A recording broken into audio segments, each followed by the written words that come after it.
When I was around 10, I met a strange boy who seemed to appear from nowhere, but after about a year, he disappeared. Now, I know the truth. I was probably around 10 or 11 years old the first time I remember the boy turning up. It was the middle of summer, and my friends and I were swimming in a lake in one of my parents' fields.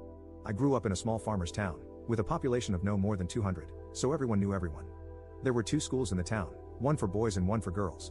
I'm not sure why they split them by gender, and I'm pretty sure both have merged now, but that's how it was when I lived there. I'm going to tell it as I remember it happening, but my friend who was there at the time remembers it slightly differently than I do. So, as I was saying, my friends and I were swimming in the lake at the bottom of one of my parents' fields. It was about a 15-minute walk from my main house. We had been playing there for a while when we heard someone calling to us. We looked over and saw the boy standing at the edge of the lake, completely naked.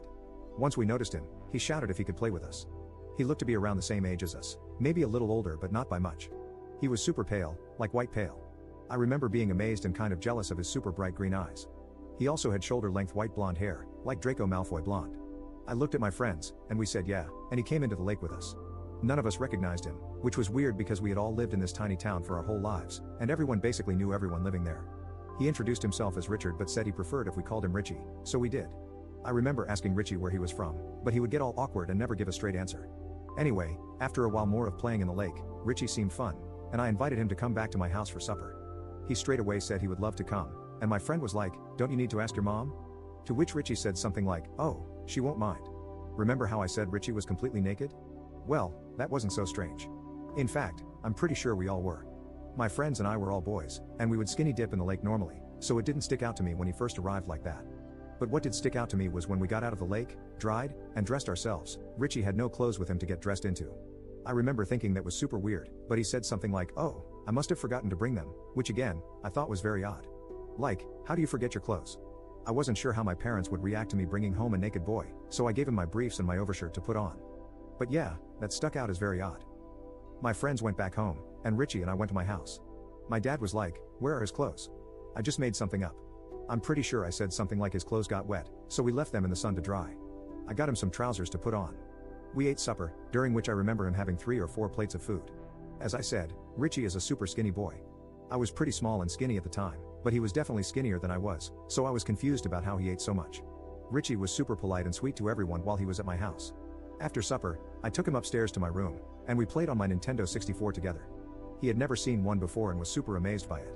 At the time, I thought he had never seen one because they were so old. This was 2010, but my family was poor, and that's all I had. It started to get dark, and I asked him if he wanted to sleep over. He was really excited by that and said yeah. I checked with my parents, but I knew they wouldn't mind because they were both super drunk. So we continued playing until it was super late. After a while, I said it was time that we went to bed as I was tired, but I don't remember him seeming tired at all. Richie asked if he could shower before as we had been playing in my fields and he was really muddy. As he was showering, I made my bed for us and put a movie on the TV for us to watch as we went to sleep. I got into bed, and Richie came in like 5 minutes later and was completely naked again. I was like, "Did you walk from the bathroom like that?" He was like yeah and didn't seem to care at all, so even though I thought it was strange, I didn't say anything.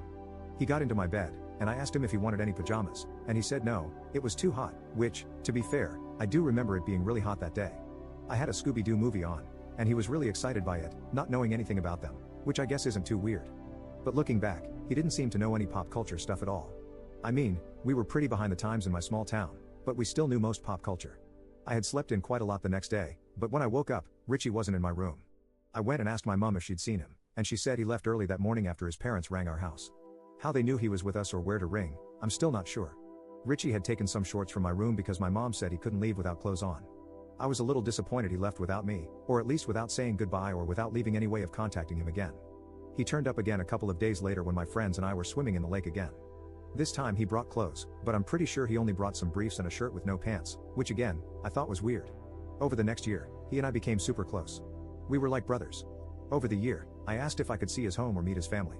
But anytime I asked anything personal about him, he would go awkward and not want to talk about it, or he would just change the subject. But I could see it made him feel uncomfortable, so I didn't push him to tell me. He did tell me he was homeschooled, which I thought was cool because in my mind that meant no school. As I said, we became really close over the year. I felt like he was more than a friend to me. It's difficult to explain, it's almost like we clicked from the first time we met. We became close really quickly, and I felt like I could tell him anything, and he would always help and support me. He helped me through so many hard times, and he definitely encouraged me to be a better person. It was almost as if he could sense when I was going through anything. For example, when my grandma passed away, I went out into my fields to cry as I didn't want to do it in front of my family. But after sitting down in some random place, Richie turned up and sat next to me. He said some things that I remember helping me a lot. When I asked him how he found me, he said that he was just on a walk. Not too long after this, he just vanished. It had been a little over a year since the first time he appeared at the lake. It was around September the year after, so it had been around a year and 3 months. He never turned up again, never said goodbye, never left a trace. I was massively upset, and I really missed him. I would walk around the fields looking for him, and I would hang out by the lake where we first met, hoping that he would turn up, but he never did again. I still don't know what happened to him. I've tried searching social media for him, but with no luck. And since he would never tell me that much about his life, I don't have that much to go on. I asked my parents what they remember about him. They said they remember him being odd and that they were unsure about him at first, especially how he had a tendency to strip naked whenever he felt like it. But they also said that he and I were inseparable, and wherever I was, he was sure to be found there too. They said they remember me being heartbroken when he stopped appearing, and they weren't sure whether they should call the police about him being gone, but they never did. I suppose this is a long shot, but if you're reading this, Richie, reach out to me. I'd love to speak to you again and get some answers to all the weird things about you. Update 1. With the help of everyone here and so many lovely commenters, I tracked down a distant relative of Richie who put me in contact with Richie's older sister. A sister that I did not know existed. For the sake of clarity, I will name the sister Sarah. Sarah helped put into context Richie's odd behavior, his unwillingness to show me his home, and his disappearance. Sarah and Richie both suffered abuse and neglect at the hands of their father. Their father, who struggled with severe mental health issues and illegal substance abuse for most of his adult life. Their father was terrified of the outside world and thus kept them secluded away in secret. According to Sarah, their father was convinced that the world was months away from ending at any given time. He was convinced that the devil was planning to take over his mind and body, and was convinced that Jesus had spoken to him, telling him the only way to keep him and his family safe was to keep them secluded from the outside world. Sarah shared that their father would not often be physically abusive, which I suppose is of some relief. Richie and his family would move often throughout his childhood, never staying in one place for too long as his father feared that the devil would soon find them. Sarah said they were most likely moved in the middle of the night with no forewarning. Though she can't remember the specific time they were moved from my town. This helps to explain how Richie seemed to appear one day, and disappear 15 months later. Richie passed away at age 15, around 2.5 years after vanishing from my town. Sarah struggled to go into the details of Richie's death, and I didn't want to push her into sharing something that was painful for her. Though it seemed that Richie deleted himself. Sarah told me that Richie would often speak of me, and the time we spent together. And that all Richie ever wanted to do was to come back and find me. Sadly, he never managed that. She said she thought that I was just imaginary. She isn't sure how Richie would sneak out of the house to meet with me, but said that their father would keep them locked in their rooms for days and sometimes weeks at a time. Sarah told me she has a collection of Richie's diaries, which I do remember him writing occasionally. She has offered to send them to me, which is lovely of her. She told me that a lot of the writing is about me, about our time together, about how he wanted to find me again so we could run away together. Again, she never thought I was a real person. Hearing that was so incredibly bittersweet. I look forward to reading those diaries, even though it will be incredibly difficult at the same time. She said she is glad that Richie managed to have an impact on someone on this world. I wish that I was able to express the impact that Richie had on my life. I wish I could tell Richie the impact he had on my life. I want everyone to know Richie.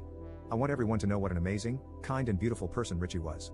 This post is difficult for me to write.